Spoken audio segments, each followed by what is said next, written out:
قبس كالغيث المدرار نقطف من كل الأزهار وبنهج الغر الأطهار نسلك درب العلم ونعمل قبس كالغيث المدرار نقطف من كل الأزهار وبنهج الغر. مثلا waxa ugu badan aynu sameeynaa soo salaad ma salaadu waa iimaan amaliya salaadu waa qofka bini aadamka oo aqbalay ilaahi subhanahu wa ta'ala waa martiisa inuu fuliyo qofka bini aadamka meesha kuugu sarreysay aad ilaalisay subaxii wajigaaga ma jeclid subaxii isagoo xabajale ama uska galaama in cid ku aragto soo fool dhaqataa wad soo hagaajisaa reer magaalka damanada kariimiyo waxba u soo marsada adigoo dhalaalaya soo baxda laakiin waxaad ogashay wajiga caynkaas iyo halka kabaa la dhigay inaad dhigto sujuudu waa maxay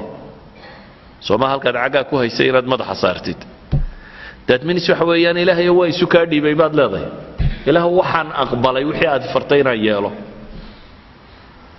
ninka sidaa yeelay ee halku kabaha saaray ama cagaha dhigayay cagtiisa halku dhigayay aqbalay inuu fooda dhigo macnaha ka dambeeya waxa weeyaan ninkan wuxuu aqbalay totally inuu isdhiibo wa total submission qofkani waxa weeyaan wuxuu aqbalay inuu ilaahay subhanahu wa ta'ala servant u noqdo abdun min abidillahi inuu soo baxo haddaad macnaha fahamto oo sidaa u agarato oo salaada marka tukanaysa aadaada ihdina siraatal mustaqim siraatal ladina an'amta alayhim ilaahay jidka toosan ugu hanuuni jidkii nabiyadu mareenna mari waad leedahay غير المغضوب عليهم ولا الضالين ilaahu jidka nasaara iyo yahuudi martay hana marin inaad leedahay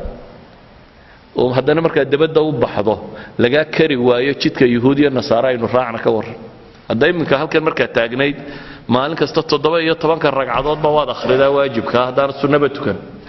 17 ka ba ilaahay baad baraysaa fooda dhulka ku haysaa oo waxaad leedahay ilaahu jidkii nabiyadana ay mari jidka gaaladu martayna hay marin baad leedahay albaabka masaajidka markaad ka baxdana jidkooda aad qaadaysaa waxba qaldan marka soo maaha waxba qaldan ama salaadan baan la fahmin ama jidkan baa loo haystaa bada jidkii muslimka inuu yahay waxba qaldan siba wax soo idaarsan ولذلك إلهي القرآن كوحكو تلماميا تنهى عن الفحشاء والمنكر با إلهي صلاة فحشك iyo munkarkay dadka ka reebta xumaha iyo zinada iyo waxaan oo dhan bay reebta waayo qofka salaada sida tan u fahmay ee fooda dhulka ku haya possible maaha marka uu baxo inuu hadana xaga kale ka weydaarto tariiqi